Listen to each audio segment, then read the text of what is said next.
ॐ गुरुर्ब्रह्मा गुरुर्विष्णु गुरुरेव महेश्वर गुरुरेव परब्रह्मा तस्मै श्री गुरुवे नमः।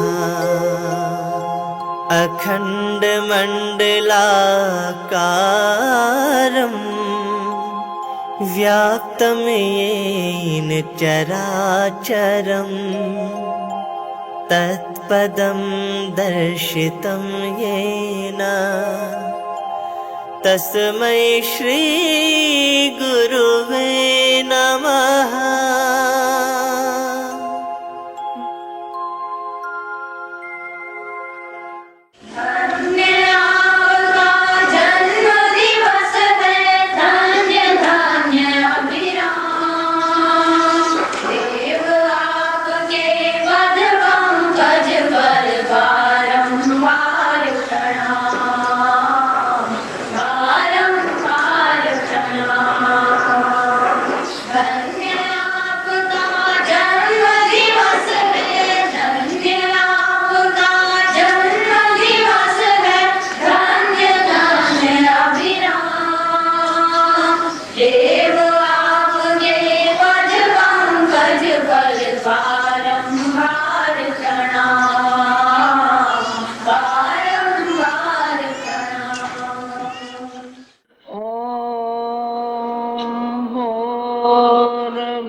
भर्गो देवस्य धीमहि धियो यो नः प्रचोदयात्। हमारे आत्मीय परिजनों, बसंत पर्व उल्लास और खुशी का ये पर्व है। बसंत सारी पृथ्वी पर छाया हुआ है, खेतों में छाया हुआ है, जहाँ बसंती फूल खिले हुए हैं, जहाँ सरसों पर बसंती बोर लगे हुए हैं और जहाँ पेड़ों पर बोर लगे हैं। ये बसंत पर्व का चिन्ह है कि बसंत हर उल्लास और खुशी का पर्व लेकर के आता है। सरस्वती कला की देवी का अवतरण आज बसंत पर्व के दिन ही हुआ था। इस बसंत पर्व को हम हर्ष और उल्लास में मनाते हैं और मनाते आए हैं और मनाते जाएंगे। इस रूप में भी मनाते जाएंगे। हमारे मिशन का जन्मदिन, हमारे पूज्यवर का आज गाये अपने जन्म से 15 वर्ष बाद एक बसंती बयार आई और एक बसंत का फूल आया और वो हृदय में विराजमान हो गया। वो बसंती फूल कौन सा था? वो बसंती फूल था उनका गुरु और उनके हृदय में विराजमान हो गया। उस दिन से ही हम बसंत पर्व आध्यात्मिक जन्मदिन हम मनाते चले आ रहे हैं, हम मनाते चले जाएंगे। खुशी है, हाँ हमको खुशी है। हमारा मार्गदर्शक, हमारा प्रेरणा स्रोत जिसका कि आज जन्मदिन है।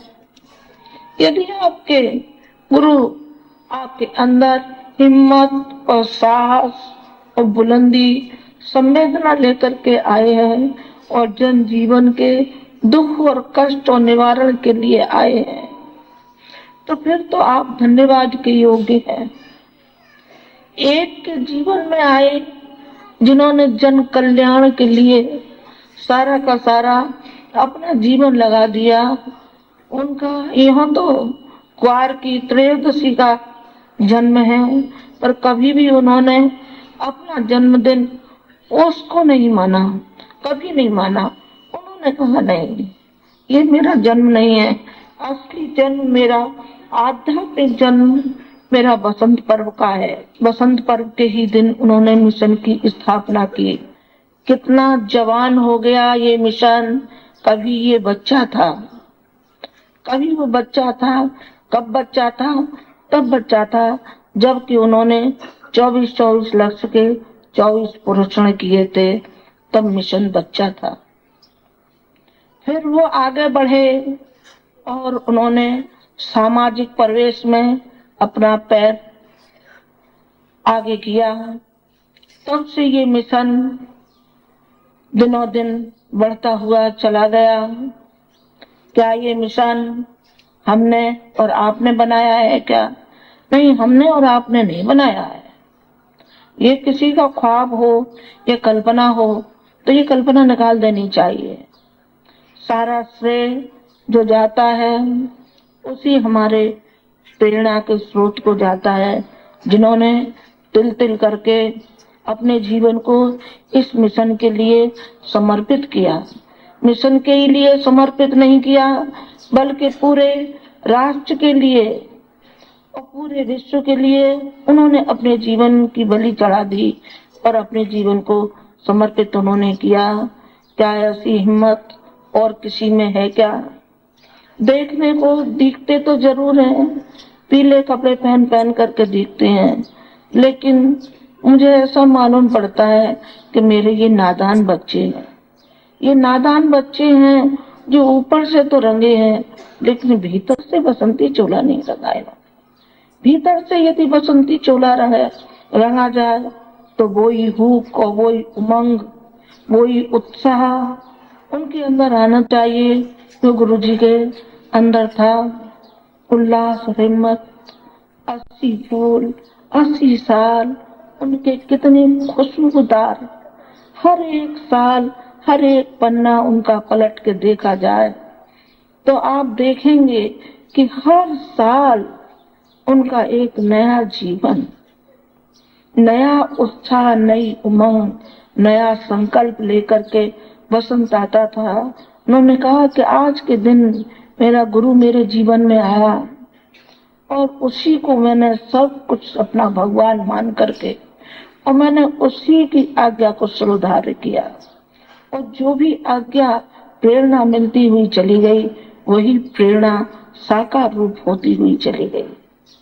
कहां से कहां आप देखिए, पुराने उसको इतिहास को खोल के देखिए तो आपको मालूम पड़ेगा गुरु जी कौन थे।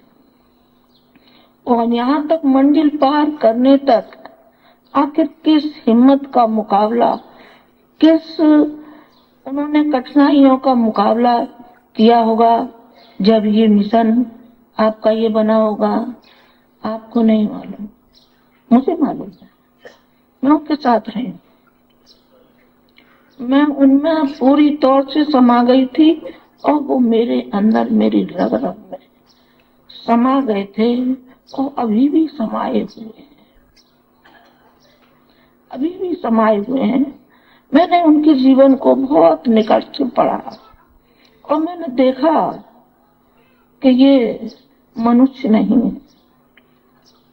ये तो कोई देवलोक से अवतार है, ये तो भगवान का स्वरूप है जिसके अंदर न लोभ है, न लालच है, न लिप्सा है, न इसके अंदर कोई यश की कामना है। किसी ने फूल चढ़ा दिए तो बहुत अच्छा, किसी ने गाली दे दी तो बहुत अच्छा। उनको कोई अपने अंदर न यश की कामना होती थी और न किसी की कोई बुराई करता है तो किसी के लिए बुरा चिंतन नहीं होता था, कभी भी नहीं होता था उनका। ये मिशन उनके खून और पसीने का बना हुआ है। इस मिशन में उनके खून की एक एक बूंद, उनके पसीने की एक एक बूंद इस मिशन में समाई हुई है। अब आप लोगों का उत्तरदायित्व है कि इस मिशन को सींचने का। हम कब तक बैठे रहेंगे? नहीं बेटे, ज्यादा दिन हमारे भी नहीं होंगे। जहां तक मैं समझती आगे तो भगवान वाले के, पर हम कब तक बैठे रहेंगे और कब तक आप हमारे कंधों पर खेलते रहेंगे? आप कंधों से नीचे उतरिए और आप हमको आप कंधा दीजिए। बूढ़े माँ बाप हो जाते हैं तो संतान उनको कंधा देती है। आप हमारी संतान हैं, आप हमारी बेटियां हैं, आप हमारे बेटे हैं। तो अब तो हमारी बारी है कि हम आपके कंधे का सहारा लें। और हमारी उम्र और आपकी उम्र ये नहीं है कि हम आपको झुंझुना पकड़ा दें और आप झुंझुना को ही सब कुछ समझने लगे, आप गुब्बारे को ही सब कुछ समझने लगे कि गुब्बारा छोटे बच्चे को दे दिया जाता है और छोटा बच्चा उसी में मग्न रहने लगता है। आपको माला थमा दी, आपने माला को ही सब कुछ समझ लिया। ऐसा नहीं, अपने जीवन का परिशोधन भी कीजिए। जो आपको किस रास्ते पर जाना है उस रास्ते को भी आप चुनिए। माला के साथ साथ अपने जीवन की धुलाई कीजिए, अपने अंतरंग की धुलाई कीजिए, जिसमें तो चेतन अचेतन में न मालूम कितने कितने दोष और दुर्गुण भरे हुए हैं। इन दोष और दुर्गुणों को हम निकालते हुए चले जाएं। ये आपको सोचना है, आपको समझना है और आपको ये भी समझना है कि हमारा पिता, हमारा गुरु जो उत्तरदायित्व तो हमारे कंधे पर सौंप करके गए हैं, उनको हम भली प्रकार से इसको निभाते हुए चले जाएं। लेकिन हाय रे दुर्भाग्य, उस जड़ता को क्या कहा जाए कि जो अपनी ही लिप्सा, अपना ही मोह, अपने में ही मग्न रहता है, माँ मोह के चक्कर में ऐसा पड़ा है कि उसे न मिशन दिखाई पड़ता है और न ही राष्ट्र दिखाई पड़ता है, न समाज दिखाई पड़ता है, उसे कुछ दिखाई नहीं पड़ता है। हृणाक्ष की तरीके से उसे सिवाय सोने सोने के अलावा और कुछ दिखाई नहीं पड़ रहा है, सिवाय अपने बीवी बच्चे कमाई, इसके अलावा उसको दूरगामी परिणामों पर कोई विचार, कोई चिंतन उसका आता नहीं है। व्यक्तियों में उत्साह आवे, उमंग आवे, कुछ कर गुजरने के उनके अंदर हिम्मत आवे, कुछ समाज सेवा के लिए कदम उठाए, कुछ राष्ट्र के लिए कदम उठाए। इसके लिए शक्तिपीठें बनाई गई थी, उसका निर्वाह नहीं हो रहा है। चलिए अभी तक निर्वाह नहीं हुआ तो अब निर्वाह उसका होना चाहिए। यदि इसका निर्वाह नहीं हुआ तो हम शक्तिपीठों को अपने हाथ में ले लेंगे और सबको बर्खास्त कर देंगे। जितने जो बैठे हैं इसमें ट्रस्टी और मैनेजर ट्रस्टी सबको एक तरफ उठा कर बैठा देंगे। चलो हटो, तुम्हारा कोई काम नहीं। क्यों? इसलिए नहीं कि तुम ध्यान नहीं देते हो, तुम आते नहीं है। झाड़ू पोछा भी दूसरा लगाता है, आरती भी दूसरा करता है, यज्ञ भी दूसरा करता है। तो बाबा तुम क्या करते हो? 5-4 जने हो, तुम किस मतलब की दवा? तुम तो खाली अपने व्यापार में, अपनी नौकरी में लगे हुए हो। दूसरा ही करेगा तो दूसरा ही तुम्हारे हिस्से के खा लेगा। तुम भोजन क्यों करते हो? दूसरा भोजन कर लेगा ना तुम्हारे हिस्से का, क्योंकि दूसरा तुम्हारे हिस्से का काम कर रहा है। नहीं, ऐसा नहीं होना चाहिए। आपको अपने कर्तव्य के प्रति ध्यान है। जो शक्तिपीठें बनाई हैं, गुरु जी ने किस उम्मीद से बनाई थी? वो उम्मीदों को क्या आप पानी फेर देंगे? हम पानी नहीं फेरने देंगे। आप ये मत समझना, एक शरीर से जुदा हो गए हैं, लेकिन एक शरीर उनका एक रूप बैठा है। अभी एक रूप बैठा है। मैं तहस नहस नहीं होने दूंगी, बिल्कुल नहीं होने दूंगी। ये मेरा दृढ़ संकल्प है। ये गुस्सा आता है, ये कमा कमा के तुम अपने बेटों को और उनको रखे जा रहे हो, तुम्हारे किस काम आएगा? ये बताओ। भगवान तुम्हारा बेटा हो क्या? बेटे के लिए सब कुछ है। तो ये बेटा ही तुम्हें मान ले जाएगा वैकुंठ को। तुम्हारी करनी जैसी होगी वैसा ही आप भरेंगे, ये देख लेना। वही आपको भरनी होगी, जैसा करेंगे वैसा भरेंगे। अच्छा करेंगे अच्छा आप पाएंगे, अच्छा बोएंगे तो अच्छा काटेंगे।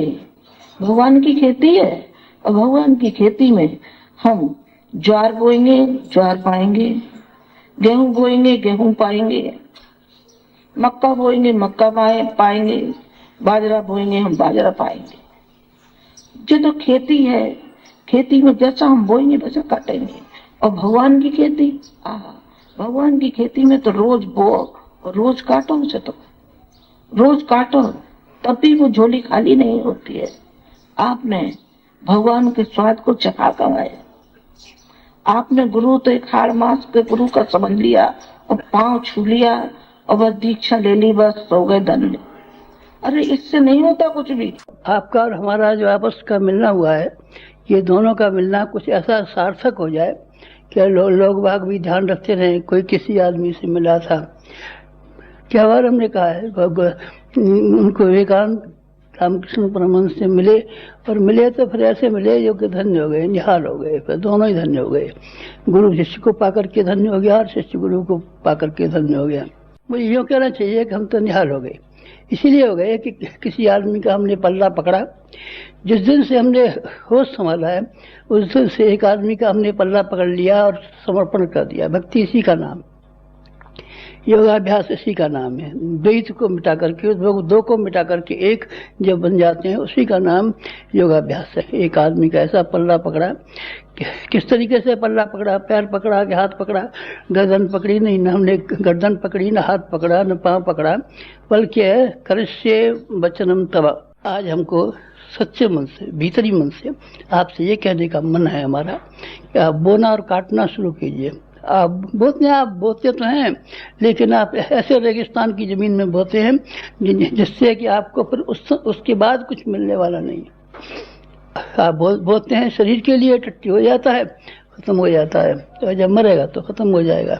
आपने अपने कुटुंब के लिए और परिवार के लिए बोया है, आप अपने कुटुंब परिवार के लिए बोइए, खत्म हो जाता है, सारी दुनिया बोती है। लेकिन सिद्धांतों के लिए बोइए ना पहले आप। श्री कृष्ण भगवान को सामने सुदामा जी अपने पेट काट करके भूखे होते हुए भी चावल ले गए थे, और चावल ले जाने के बाद में उन्होंने भगवान के सामने रखे। चावल रखे तो चावलों का 100 गुना, अरे 100 गुना क्या, मैं तो कहता हूँ आपसे 100 गुना हो जाता है, हजारों गुना हो जाता है। हमने जो दिया है उसका 100 गुना हो गया, नहीं 100 गुना नहीं हो गया, हजारों गुना हो गया। हमने अपनी अकल जितनी समाज को दी है उतनी रही नहीं, हमारी अकल 100 गुनी हुई, हजारों गुनी ज्यादा हो गई। आपको भी यही हमारा मंत्र है। दो हमारे गुरु हैं, मालवीय जी एक गुरु हैं जिन्होंने गायत्री मंत्र बताया था, और जिन्होंने ये कहा था इससे साबुन लगाना, उन्होंने साबुन शब्द कहा था, और बराबर हमको याद है अपने आप को धोना, और हमने अपने आप को बराबर धोया है। आज तक कभी ऐसा ध्यान नहीं रखा कि जब हम अपने आप को धोया ना हो, स्नान न किया हो। स्नान भी किया है और अपने मन को भी धोया है। ये गायत्री मंत्र मन को धोने का है, जिसमें कि हमारी जो खराब बातें भीतर की हैं उनको उसको आप सफाई करें। तो वो हमारे मालवीय जी वाला गुरु मंत्र जो हमको मिला था, आपको समझ लीजिए, आपको वो हमने सिखा दिया गायत्री मंत्र। और वाले गुरु ने हमको ये नहीं कहा था कि आप गायत्री मंत्र जप कीजिए। 24 लाख का पुरस्कार के लिए तो कहा था कि जो मल और आवरण और विक्षेप जो हमारे ऊपर जमा हो गए उनकी सफाई हो जाए, और जिस शक्ति की जरूरत है वो शक्ति को देना संभव हो जाए। पात्र को दिया जाता है, कुपात्र को नहीं दिया जाता। पात्रता के लिए उन्होंने हमसे कहा था, गायत्री माता को प्रसन्न करने के लिए नहीं। गायत्री माता को क्या प्रसन्न करना है? माँ को भी कोई प्रसन्न करता है क्या? छोटा बच्चा माँ के पेट में से पैदा होता है, क्या प्रसन्न करता है क्या? क्या प्रसन्न करेगा उस माँ को? माँ तो प्रसन्न ही है। लेकिन अपने आप को धोने के लिए और अपनी पात्रता के लिए 24 लाख के हमको प्रसन्न करने पड़े। लेकिन सबसे ज्यादा हमारा जो गुरु है, आप मालवीय जी को मानते हैं। जब कभी हमारा काशी जाना हुआ उनको चरण स्पर्श करते रहे, जब कभी भी उनका आना हुआ वो धर्म से मिलते रहे। लेकिन जो असली गुरु हमारे हैं, जिन्होंने हमको को परीक्षा में डाल दिया और इस तरीके से बात कही कि हमारा कहना कर, और हमने किया। आपको भी हमको यही कहना है कि आप कुछ कीजिए, करिए। करेंगे तब क्या फायदा होगा आपको? आपकी पात्रता विकसित हो जाएगी। पात्रता विकसित अगर आपकी हो गई तो आपको इतना ज्यादा मिलेगा, जितना ज्यादा कि क्या जो आप चाहते हैं उससे हजारों गुना ज्यादा। आप क्या चाहते हैं? बराबर माता जी से कहते रहते हैं, हमारे बाल बच्चे हो जाए, लड़की होती है तो लड़का हो जाए, हमारा मुकदमा चला हुआ है, मुकदमा जीत जाए, हमारा बुखार खांसी हो गई है वो अच्छा हो जाए, कुछ पैसे ज्यादा आमदनी हो जाए, नौकरी में तरक्की हो जाए। ये भी कोई मांगने की बात नहीं क्या? ये चीज़ें मिल जाएंगी तो आपका कुछ फायदा नहीं है, और न मिले तो इसके बिना कुछ काम नहीं रुका हुआ है आपका, तो अभी काम चलेगा आपका, और ये मिल जाएगी तो अभी काम चलेगा। लेकिन जिससे से आपके जन्म जन्मांतरों की समस्या का समाधान होगा, और जिससे कि सारे के सारे मनुष्य जाति का समाधान होगा, वो चीज़ आपके करने की है। जो आपके पास है सामान, उस सामान को उसके लिए निकालिए, भगवान के लिए निकालिए। भगवान को भोग लगा करके खाने वाली बात जो है, नियम है कि पहले आप भगवान को दीजिए तो आप खाइए। आपने अपने लिए खाया है, आपने अपने लिए खाया है, और कभी किसी देवता के पास गए हैं, गुरु के पास गए हैं, संत के पास गए हैं, तो उसका पुण्य और तब खाने के हिसाब से ही शायद गए होंगे, इसी ख्याल से गए होंगे संतोषी माता हमारा ये फ़ायदा कर दे, मनसा देवी हमारा ये फ़ायदा कर दे, वैष्णव देवी हमारा ये फ़ायदा कर दे, फलानी देवी हमारा ये फ़ायदा कर दे। इसी 99 के फेर में इधर की उधर मारे फिरे होंगे, लेकिन ये रास्ता उसका नहीं है, संतों का रास्ता नहीं है। संतों का रास्ता दूसरा है। शिवाजी का जब मिलना हुआ समर्थ गुरु रामदास से, तो उन्होंने कहा हमारी आंखों में दर्द होता है, सिंगनी का दूध तो लिया, चला गया। हमारा शरीर और हमारा जीवन जिसको हमने गुरु माना है, उसके लिए हमारा शरीर और जीवन चला जाए तो क्या अर्थ की बात है। इसीलिए वो सिंगनी के पास चला गया और सिंगनी से कहा, माता हमारा गुरु की आंखें खराब हुई जा रही हैं, उसके लिए हमको दूध की ज़रूरत है, आप या तो दूध हमको दे दीजिए, अगर आप दूध देने की स्थिति में नहीं हो तो आप खा लीजिए, हम खाली हाथ तो जाएंगे नहीं यहाँ से। खाया उसने? नहीं खाया, नहीं, उसने दूध दे दिया। समर्थ गुरु रामदास ने उसको दूध लगाया, और दूध लेने के बाद में ऐसी एक तलवार उसके हाथ में थी जिसका नाम भवानी था। भवानी को जहाँ कहीं भी मारा गया वहीं उसने संग्राम को फतह कर लिया। खाली हाथ नहीं गया कभी, खाली हाथ कभी जाने वाला था ही नहीं। भवानी का दिया हुआ हथियार कभी खाली हाथ नहीं गया, और हमारी गायत्री कभी खाली हाथ नहीं गई। हमारी गायत्री खाली हाथ जाने वाली नहीं है।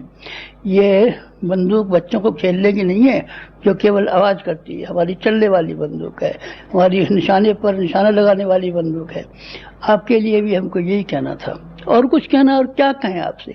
आप कुछ करते तो है नहीं, करने का वक्त आता है तो आप दाया माया देखना शुरू कर देते हैं। कभी उत्साह आ गया तो थोड़ा सा कुछ कर दिया, और उत्साह नहीं आया, जब उत्साह ठंडा हो गया बस फिर खेल खत्म। ये तो बच्चों का सा खेल है, पानी के बबूलों का सा खेल है। पानी के बबूले पानी में पैदा होते हैं, थोड़ी देर के लिए उगे, और उगने के बाद में खत्म हो गए, समाप्त हो गए ना। ये मत कीजिए आप मत कीजिए। ये कीजिए, जो भी करना है उसको नियम से कीजिए, उसको कायदे से कीजिए, उसको जन्म भर कहिए, और उसको संकल्प पूर्वक कीजिए, व्रतपूर्वक कीजिए। और आप ये करना शुरू करें तब फिर हमारे पास जो चीज़ें हैं वो ऐसी कीमती हैं कि फिर हम आपको दें। हमारा देने का अमल है, आपसे कुछ मांगने का नहीं, हमको कुछ मांगना नहीं है आपसे। और कुछ मांगेंगे तो आप बच्चों से मांगेंगे क्या? बच्चों को तो गुब्बारे दिए जाते हैं, पैसे दिए जाते हैं, मिठाई दी जाती है, चॉकलेट दी जाती है, और चीज़ दी जाती है। बच्चों से मांगना क्या? मांगने को क्या रखा है उनके पास? इसलिए तुमसे हमको तो कुछ मांगना नहीं है, लेकिन मांगना ये है कि वहाँ जहाँ के खजाना भरा हुआ पड़ा है, जहाँ के शक्तियों के भंडार भरे पड़े हैं, जहाँ के रिद्धियों सिद्धियों के भंडार पड़े हैं, वहाँ के लिए वहाँ का जो खेत है उसमें कुछ आप बोना शुरू करें। बोना शुरू कर देंगे, मज़ा आ जाएगा। फिर आप देखेंगे कि आध्यात्मिकता के सिद्धांत गलत हैं कि आया सही है। फिर आप देखेंगे कि रिद्धियों और सिद्धियों के बारे में जो बातें कही जाती रही हैं वो बातें गलत हैं कि सही हैं। आप देखना, थोड़ा सा धीरज तो रखिए। आप बहुत जल्दबाज। आपको समाज के लिए सिर्फ एक काम करना है, सिर्फ एक काम वो करना है, लोगों के विचार बदल देने हैं। तो हम कहाँ से शुरुआत करें? अपने से शुरू कीजिए, अपने से शुरू कीजिए। आप अपने से विचारों को बदलना शुरू करेंगे, तब फिर क्या हो जाएगा? तब फिर आप देखना सारी दुनिया के विचार बदलने में आप समर्थ हो जाएंगे। हम समर्थ हुए। 20 लाख आदमियों को हमने विचारों को बदल दिया है। और आप तब मर गए, 20 लाख बंद हो गए? नहीं, अभी तो हम बहुत जिंदा हैं। अभी तो हमको लाखों हजारों वर्ष जिंदा रहना है। और जब तक हमारा ऐसा ख्याल है कि 20 करोड़ नहीं, 20 करोड़ नहीं, 500 करोड़ों तक हमारी हिम्मत है कि हम 500 करोड़ों के ख्यालात, 500 करोड़ लोगों के विचार को बदल देने में सामर्थ्य हो जाएंगे। ये कहाँ से सामर्थ्य आई? ये बाजार में से नहीं खरीदी है, ये हमने सामर्थ्य वहाँ से आई जहाँ के अपना चिंतन और जहाँ अपना चरित्र और जहाँ अपने विचार को हमने मिला लिया। जाने के लिए, लोगों को ज्ञान देने के लिए हमारी बात को सुना है, लोगों ने हमारी बात को गौर किया है। आपकी बात को भी लोग सुनेंगे, आपकी बात को भी गौर करेंगे। ऐसा नहीं हो सकता कि आपकी बात को सुने नहीं, गौर न करें। और सुनने और गौर करने का परिणाम, नतीजा वो नतीजे होंगे जो आप चाहते हैं। आप चाहते हैं लोगों की गरीबी दूर हो जाए, आप चाहते हैं लोगों की बीमारियां दूर हो जाएं, आप चाहते हैं लोगों में से लड़ाइयाँ बंद हो जाएं, आप चाहते हैं दुनिया में से क्या क्या खुराफातें हो रही हैं दूर हो जाए। मैं आपको यकीन दिलाता हूँ कि ये सब बीमारियाँ सुगम होने को हैं। कैसे? अगर आप एक काम कर दें, सब लोग के ख्यालात दूर कर दें, अस्पताल खोल दें, तो बीमारियाँ अच्छी हो जाएंगी? नहीं, अस्पतालों से बीमारियाँ अच्छी नहीं हो सकती। अस्पतालों से बीमारियाँ अच्छी होती हैं तो जितने भी डॉक्टर हकीम हैं सब अब तक ये हो गए होते। और मालदारी संपन्न आदमी से अगर संपन्न हो गए होते तो डाकू और चोर और जेबकट जो बराबर कमाई करते रहते हैं, जिनकी कमाई का कोई ठिकाना नहीं, जिन्होंने सारी जिंदगी भर कितना जाने कमाया होगा, लेकिन फिर उनको कमाने की या फिर अपनी गरीबी की अभावों की जरूरत क्यों पड़ती? केवल एक ही चीज दुनिया में है जिससे आप किसी का भला कर सकते हैं, और वो है उनके ख्यालातों को बदल देना। ख्यालातों को बदल देने से ही हम आज की जितनी भी समस्या है इनको ठीक करने की बात कहें, ठीक करने की जिम्मेदारियां उठा सकते हैं। जो हमारे गुरु ने हमसे कही थी वही हम आपसे कहते हैं, और कोई बात हमने की। जो गुरु ने हमसे कराया था वही हम आपसे करा रहे हैं। हमने अपनी शक्तियों को जो स्वयं की कमाई हुई थी अथवा भगवान की दी हुई थी या पहले जन्मों की थी, हमने खाई नहीं है, सब हमने बोएंगे, और बोने के बाद में हम मालदार होंगे। आपसे हमको सिर्फ एक बात कहनी है, दूसरी कुछ नहीं कहना है। यहाँ बुला करके गुरु जी और कुछ कथा कहिए नहीं, और कोई कथा नहीं है हमारे पास, और कोई रामायण सुनाइए, कोई मंत्र सुनाइए। एक ही मंत्र है हमारे पास। कौन सा मंत्र है? सिद्धांतों को जीवन में शामिल कर लीजिए। हमने सिद्धांतों को जीवन में शामिल किया है, आप भी शामिल कीजिए। क्या शामिल करें? बस एक बात शामिल कीजिए कि आपके पास कम से कम दो चीज़ें।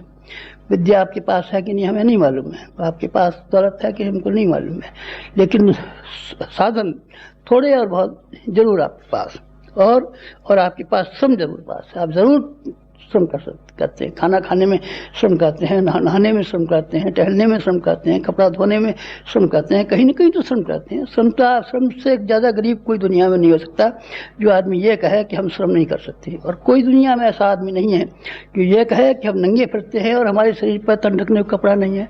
हम उसी में से मांगते हैं। हम कब कहते हैं कि आप करोड़ रुपया दीजिए? हम कब कहते हैं कि आप हमको अमुक चीज़ दीजिए? जो आपके पास है उसी चीज़ को आज की मनुष्य की आवश्यकता है, बेहद जरूरी आवश्यकता है। आपका कल्याण तो उसमें है ही, हमारी प्रसन्नता तो उसमें है ही, हमारे भगवान और हमारे बॉस की प्रसन्नता तो है ही। तो सबसे ज़्यादा जरूरत यह है कि आज का जो जमाना है, आज का जो समय है, बेहद दुखी है। जब से ज़मीन बनी है तब से कभी इतना दुखी नहीं हुआ। सबसे ज़्यादा इतना हैरान आदमी इस वक्त दिखाई पड़ता है, उतना हैरान कभी नहीं हुआ। रात को टंकोलाजर की गोलियां खाता है तो अभी नींद नहीं आती, नशा पीता है तो अभी नींद नहीं आती। चैन नहीं है आदमी को, किसी भी तरीके से चैन नहीं है। सब आदमी बेचैन मालूम पड़ते हैं, बुरे से बुरे कर्म करने को रजामंद तैयार है, और क्या नाम है तो अभी चैन नहीं। शांति कहीं से नहीं मिलेगी। शांति एक चीज से मिलेगी, ज्ञान से। वो ज्ञान कहाँ है? वो आध्यात्मिक ज्ञान है। आध्यात्मिक ज्ञान कहाँ है? हमारे पास है, और किसी के पास नहीं। साहब वहाँ स्वामी जी सत्संग करते हैं, बकते स्वामी सत्संग करते हैं, स्वामी जी करते हैं अपना सिर, किसके स्वामी जी सत्संग करते हैं, फलानी बात है, माया है, ईश्वर है, जीव है, प्रकृति है, तुम्हारा सिर है। अध्यात्म हमारे पास है, सिर्फ हमारे पास। वो अध्यात्म है जिसमें कि अपने आप को ठीक किया जाता है, और दूसरों को अपनी वाणी से नहीं, अपनी क्रियाओं से उपदेश दिया जाता है। हम वाणी से आजकल भाषण देने में बंद हैं, लेकिन क्या आप ये समझते हैं कि हम लोगों को नहीं कुछ कह रहे हैं? हम इतने जोरदार इतनी वाणी से कह रहे हैं कि हमारी वाणी को सुन करके आदमी कांप जाएंगे और थर जाएंगे। आप भी अपनी वाणी से कांपने दे रहे हो, थरथराने कीजिए। संसार की यही सेवा है, आपकी अपनी यही सेवा है, हमारी प्रसन्नता यही है, हमारी बॉस की सेवा यही है। बस इस तरह का है, यही आपसे कहना है। अगर आप सुन सकें तो हमारी बात सुन लीजिए। हमारी बड़ी प्रार्थना है, हमारी बड़ी कामना है कि आप जब आए ही हैं और हमारी शक्ल को फिर एक साल बाद देख ही रहे हैं, और हमारी आवाज़ सुनने के लिए फिर आपकी इच्छा है, तो कृपा कीजिए बस हमारी एक ही बात सुन लीजिए कि दुनिया को ज्ञान की बेहद जरूरत है। ज्ञान के बिना एक समस्या नहीं होती, और ज्ञान को अगर आप बांट सकें तो फिर दुनिया में एक भी समस्या बाकी नहीं रहेगी। कौन कर सकते हैं? आप कर सकते हैं, आपके पास सामर्थ्य, आपके पास साधन। नहीं साहब हम गरीब आदमी हैं, आपके पास बहुत सामर्थ्य है, हम भी गरीब है। हम कौन अमीर दिखाई पड़ रहे हैं आपको? जो कुछ था मेरी थी उसको ले गया, कौन ले गया? अब तो अभी भी हम भी गरीब हैं, आप गरीब हैं तो हम भी गरीब हैं, ऋषि भी गरीब थे, लेकिन फिर गरीब रहते हुए भी आप बहुत कुछ कर सकते हैं। बस इसी के लिए बुलाया था। अगर आप ये कर पाएँ तो हमारा जी इतना प्रसन्न होगा कि आप हमारा दर्शन करने आए, वाणी सुनने आए, लेकिन हमारा कहना भी मान लें तो हम निहाल हो जाएंगे। और कुछ कहना है? और नहीं कुछ कहना है। करिष्ये वचनम तव, हमने भी अपने गुरु से कहा था, करिष्ये वचनम तव, करिष्ये वचनम तव। आपके मुंह में से भी ये शब्द निकल पड़े, करिष्ये वचनम तव, हम करेंगे आपकी बात को, सुनेंगे नहीं, पढ़ेंगे नहीं, करिष्ये। आज तुम जान लो कि इस मिशन के लिए आप उसी तरीके से चलेंगे जिस तरीके से आपका गुरु इस मिशन के लिए उन्होंने तिल अपने को गला दिया और अपने को समाप्त कर दिया। इसके लिए आपको समाप्ति के लिए तो नहीं कहा जा रहा है, लेकिन आपको मिशन के लिए कहा जा रहा है कि आप इस मिशन को दिनों दिन बढ़ाते हुए चले जाएंगे, कदम से कदम मिलाते हुए चले जाएंगे। आप बहनों को भी ऊंचा उठाएंगे। आप स्वयं ही जितने हैं उतने नहीं रहेंगे, बल्कि आप ऊंचे उठते हुए आपका मनोबल, आप आगे आगे की पंक्ति में चलेंगे। मुझे बहुत खुशी होगी कि मेरे बालक हिम्मत वाले हैं, साहस वाले हैं, बुज़दिल नहीं है, कायर नहीं है, ये बकरी के बच्चे नहीं है, ये तो शेर के बच्चे हैं, ये तो एक संत की संतान है, ये ऋषि की संतान है और उस महापुरुष की संतान है। वो संतान है मेरी, मुझे गर्व होगा। आप हमारे पद चिन्हों पर चलना बेटा। मुझे आज यही कहना था और ये कहना था कि आज का दिन बड़े आत्मचिंतन का ये दिन है कि एक गुरु के जीवन में एक गुरु ऐसा आया जिसने कि जीवन भर उन्होंने अपने गुरु का निर्वाह किया। आप अपने कष्ट कठिनाइयों में उतने लिप्त मत रहना। तुम्हारी कष्ट कठिनाइयां हल हो सकती होंगी तो कर देंगे, और नहीं हल हो सकती होंगी तो अपने प्रारब्ध के लिए आप निर्भय होकर के, खड़े होकर के आप हिम्मत से खड़े रहिए कि ये दुनिया तो आनी जानी है।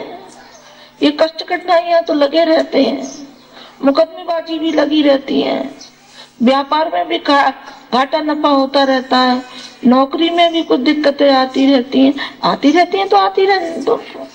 वो आएंगी, अपने तरीके से आएंगी और हम अपने तरीके से चलेंगे। आप अपने तरीके से चलना, आप कष्ट कठिनाइयों की ओर मत देखना। आपकी कष्ट कठिनाइयां तो हमारी अपनी कष्ट कठिनाइयां हैं। जब गुरुजी ने आपको उबारा था तो हम नहीं आपको कर रहे हैं। अब तो माँ भी और पिता भी, मैं दोनों हूँ ना, तुम्हारी दोनों हूँ, तुम्हें ध्यान रखूंगी, और वो भी परोक्ष रूप से तो आपका सबका ध्यान रखे ही हुए है। मुझे आज के दिन आपसे यही उम्मीद करनी थी कि आप जिस तरीके से बसंत सारे में लहलाता हुआ चला जाता है, आपकी नस नाड़ियों में, आपके हृदय में भी ये बसंत बयार ऐसी आनी चाहिए जिस तरीके से बसंती फूल खिलते हुए चले जाते हैं और सारे में बसंती बसंत हो जाता है। आपके हृदय में भी भगवान करे ऐसा ही बसंत आता हुआ चला जाए, मुस्कुराते हुए, हंसते हंसाते हुए और अपने कार्य के लिए शपथ लेते हुए, मिशन के लिए संकल्प लेते हुए आप जाएं। मुझे बहुत खुशी होगी। इन्हीं शब्दों के साथ मैं अपनी बात समाप्त करती हूँ। ओम शांति।